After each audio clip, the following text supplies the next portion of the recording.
کیا واقعی محرم میں شادی کرنا منع ہے؟ کیا نئے کپڑے پہننا گناہ ہے؟ کیا محرم صرف غم اور سوگ کا مہینہ ہے؟ اور کیا اسلام نے محرم کے بارے میں وہی تعلیم دی ہے جو آج اس دور میں عام طور پر لوگوں میں مشہور ہے؟ آج ہم قرآن و حدیث کی روشنی میں محرم الحرام کے بارے میں پائی جانے والی چند بڑی غلط فہمیوں کی حقیقت جانیں گے، ایسی حقیقتیں جنہیں جاننا ہر مسلمان کے لیے ضروری ہے۔ السلام علیکم ورحمۃ اللہ وبرکاتہ۔ پیارے ناظرین، محرم الحرام اسلامی سال کا پہلا مہینہ ہے اور یہ ان 4 مہینوں میں شامل ہے جنہیں اللہ تبارک و تعالی نے خاص حرمت اور عزت عطا فرمائی ہے۔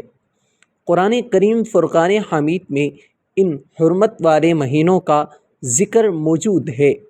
محرم الحرام کا مہینہ شروع ہوتے ہی سوشل میڈیا، محفلوں اور عام گفتگو میں اس مہینے کے بارے میں مختلف باتیں سننے کو ملتی ہیں۔ کچھ باتیں درست ہوتی ہیں جبکہ کچھ صرف روایات اور غلط فہمیوں پر مبنی ہوتی ہیں۔ آج ہم ایسی ہی چند مشہور غلطیوں اور غلط فہمیوں کی حقیقت جانیں گے۔ سب سے پہلی غلط فہمی یہ ہے کہ محرم الحرام کے مہینے میں شادی کرنا منع ہے۔ بہت سے لوگ سمجھتے ہیں کہ اگر محرم الحرام کے مہینے میں شادی کی جائے تو یہ نحوست یا بے برکتی کا سبب بنتی ہے۔ حالانکہ قرآن اور حدیث میں ایسی کوئی تعلیم موجود نہیں ہے۔ اسلام میں محرم الحرام کے مہینے میں نکاح کرنا جائز ہے اور شریعت نے اس سے منع نہیں کیا۔ در حقیقت صحابہ کرام رضوان اللہ علیہم اجمعین اور بعد کے مسلمانوں میں بھی محرم الحرام میں نکاح کے واقعات ملتے ہیں۔ اسی لیے محرم میں شادی کو ناجائز یا منحوس سمجھنا بالکل درست نہیں۔ دوسری غلط فہمی یہ ہے کہ محرم صرف غم منانے کا مہینہ ہے۔ بے شک اس مہینے میں نواسہ رسول حضرت حسین رضی اللہ تعالی عنہ اور ان کے ساتھیوں کی عظیم شہادت کا واقعہ پیش آیا، جو اسلامی تاریخ کا ایک دردناک باب ہے۔ ہم ان سے محبت کرتے ہیں اور ان کی قربانیوں کو یاد رکھتے ہیں، لیکن محرم کی اصل فضیلت صرف اسی واقعے کی وجہ سے نہیں بلکہ یہ مہینہ پہلے سے ہی اللہ تبارک و تعالیٰ کے نزدیک عظمت والا مہینہ تھا۔ نبی کریم صلی اللہ علیہ وآلہ وسلم نے محرم الحرام کے روزوں کی فضیلت بیان فرمائی اور اسے اللہ تبارک و تعالیٰ کا مہینہ قرار دے دیا۔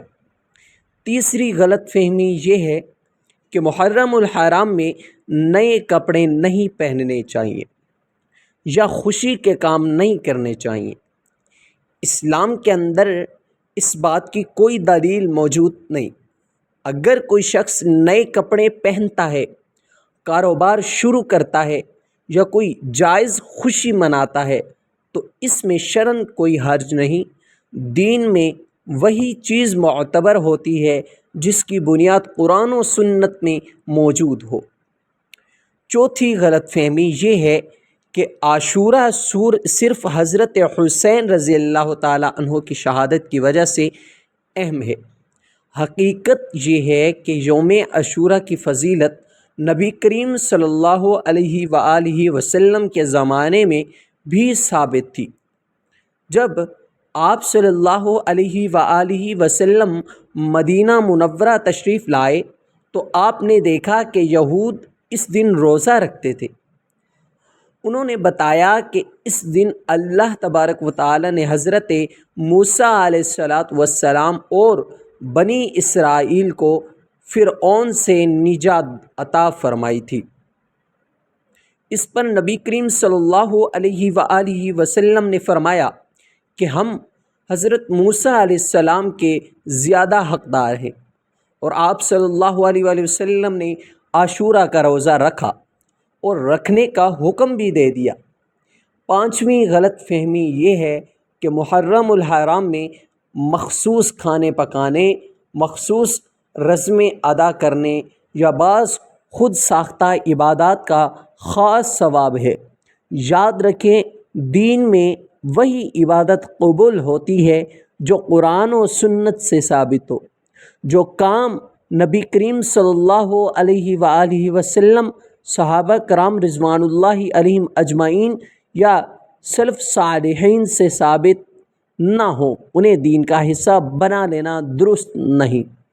پیارے ناظرین، حضرت حسین رضی اللہ تعالیٰ عنہ کی زندگی اور شہادت ہمیں صبر، استقامت، حق پر ڈٹ جانے اور باطل کے سامنے نہ جھکنے کا درس دیتی ہے۔ کربلا کا پیغام صرف ایک تاریخی واقعہ نہیں بلکہ ہر دور کے مسلمانوں کے لیے ایک سبق ہے کہ حق کی خاطر قربانی دینا ہی اصل کامیابی ہے۔ محرم الحرام ہمیں یہ بھی سکھاتا ہے کہ مسلمان جذبات کے ساتھ ساتھ علم اور دلیل کو بھی اہمیت دے۔ ہمیں ہر بات کو قرآن و سنت کی روشنی میں پرکھنا چاہیے۔ اگر کوئی بات لوگوں میں مشہور ہو لیکن شریعت میں اس کی بنیاد نہ ہو تو ہمیں اس سے بچنا چاہیے۔ آج ضرورت اس بات کی ہے کہ ہم محرم الحرام کو صحیح انداز میں سمجھیں، اس کی فضیلت کو جانیں، عاشورہ کے روزے رکھیں، حضرت حسین رضی اللہ تعالیٰ عنہ اور اہل بیت سے محبت کریں اور ان کی سیرت سے سبق حاصل کریں۔ یہی وہ راستہ ہے جو ہمیں دین کی صحیح سمجھ اور اللہ تبارک و تعالیٰ کی رضا تک پہنچا سکتا ہے۔ اللہ تبارک و تعالیٰ ہمیں دین کی صحیح سمجھ عطا فرمائے، محرم الحرام کی برکتوں سے مالا مال فرمائے، حضرت حسین رضی اللہ تعالیٰ عنہ اور تمام اہل بیت سے سچی محبت نصیب فرمائے اور ہمیں قرآن و سنت پر چلنے کی توفیق عطا فرمائے۔ آمین ثم آمین یا رب العالمین۔ اگر آپ کو یہ اسلامی ڈاکومنٹری پسند آئی ہو تو ویڈیو کو لائک کریں، کومنٹ میں رضی اللہ عنہ ضرور لکھیں اور مزید ایسی اسلامی معلومات ویڈیوز کے لیے موجود وائس 2 کو سبسکرائب کر کے بیل آئیکن ضرور دبا دیں تاکہ ہر نئی آنے والی ویڈیو آپ تک لازمی پہنچے۔ اجازت دیجیے اگلی ویڈیو تک کے لیے، تب تک کے لیے السلام علیکم ورحمۃ اللہ وبرکاتہ۔